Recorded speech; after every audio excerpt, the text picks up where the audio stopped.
A phone by a popular music company looks to make audio the focus of an otherwise mid-range smartphone. This is Joshua Vergara from Android Authority. What's going on, everybody? And this is the Marshall London.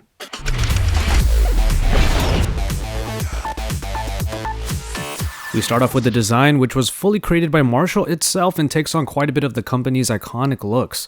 Marshall's nice logo is down below the 4.7-inch display just above one of the two front-facing speakers, and a white line outlines all the bits of the front before moving on to the sides. This is where we feel the rubberized material that many may know from Marshall's famous amps and speakers, and it provides a great grip and feel for this phone. On the right, the power button is a little higher up on the body with a volume roller below it. Yes, this is an analog-style dial that can be used for further functionality when pressed in. And up top is the main draw of the Marshall, two audio jacks that can be used for both recording and listening, with a large circular Marshall button in the middle used in order to trigger the official music application. And as we move to the back, the rubberized material continues and also makes for removable backing. Underneath that backing are the microSD and nano SIM card trays along with a replaceable battery which actually says on it, "Long live rock and roll."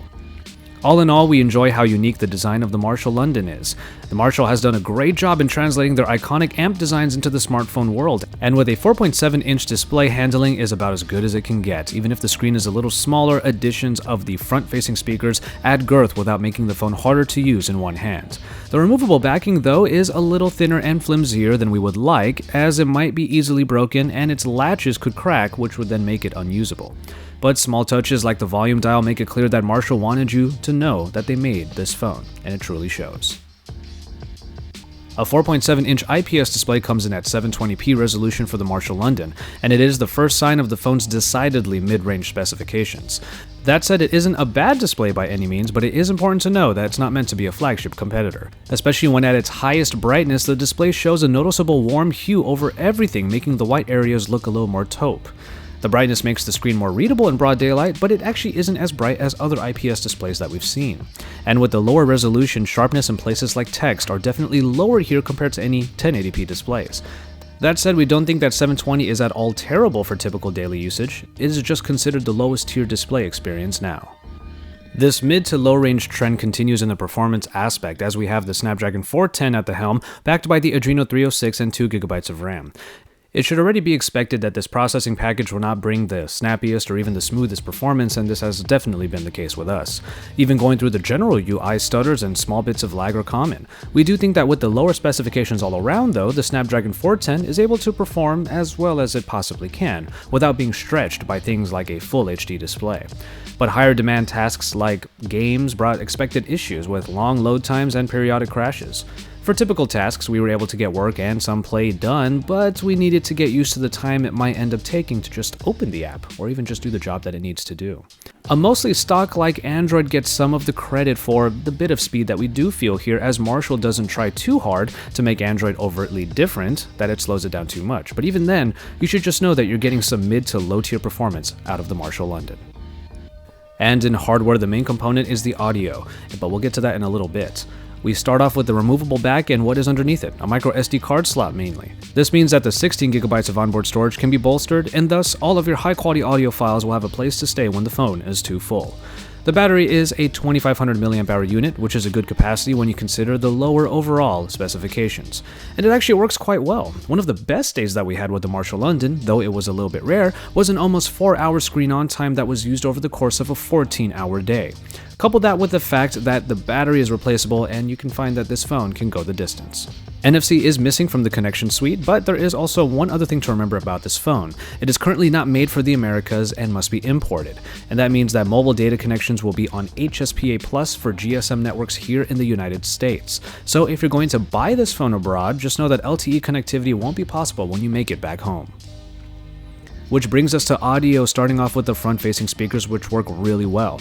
Marshall manages to not only make a stereo setup here, but they also gave the audio a good amount of body. And thus we didn't feel the need to get the headphones out for gaming or even when sharing videos on YouTube with friends, which is always nice.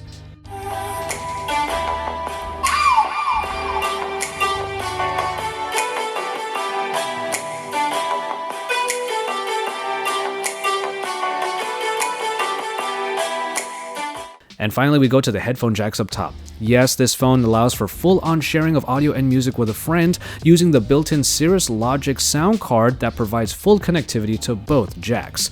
If you do indeed have someone to share your music with, this ensures that both people will get the highest quality possible, including independent volume controls. One quick thing though, I am no musician, which means that the recording aspect of this phone wasn't something that would be used by someone like me. The Marshall app does afford users control over how the audio sounds, whether in the speakers or in the headphones, and it does a great job. The settings in the equalizer pretty dramatically change what is already a very warm-sounding soundstage that is evened out at first, but then is easily manipulated if you want more low-end bass for hip-hop, for example, or higher-end peaks for things like dialogue. So in all respects, the audio experience in the Marshall is great and robust, definitely in line with the history of the company itself. It will be even better if you put some lossless audio on here like FLAC files to fully take advantage of the audio card built into the phone, but even then, you will have a great time enjoying music, more so if you have someone to share them with. The camera of the Marshall London is an 8-megapixel shooter with a 2-megapixel front-facing companion, and it falls in line with all of the lower specifications that we found outside of the audio experience. The app uses the general Google camera, and that means lens blur, photosphere, and HDR shooting are all available, but it doesn't add to what is otherwise a lackluster picture-taking experience. Shooting with the camera does take a bit of time, with shots sometimes taking a solid second to finish capturing, especially if you have HDR on.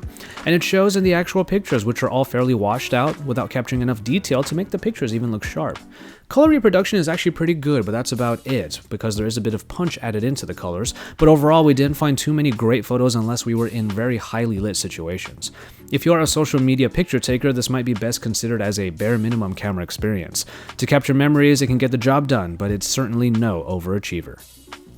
And finally, in software, we have Marshall at the helm of what is mostly a stock version of Android. Marshall focused on making specific applications that add into the experience rather than changing the core. There are a couple little additions, like the power up and down animations, and a very nice guitar riff that is used for notifications. Lollipop then brings the typical home screens, app drawer, and notification dropdown with the quick settings panel. Marshall's applications include the dedicated audio app, which we already mentioned is where the equalizer can be changed for a better audio experience. But it is also able to tap into various music apps like Spotify and Google Play Music, making itself the way to control these applications. In the beginning, we actually had issues with this app working properly, but after an application update from the Play Store, it now works pretty flawlessly. And even a loop stack is available for anyone who wants to make their own music. Load music and sound effects into the stack, and a bit of tinkering can make a pretty nice beat, but like I said, I'm no musician. For a more robust experience in creating beats, there is actually a full-on DJ application included. But finally, Marshall even put in a quirky little video game called Rockabilly Bros, where you manage a band and the venue that they play at. All in all, we really like that Marshall kept Android about as stock as they could make it, with additions in the form of applications that are then updated from the Play Store.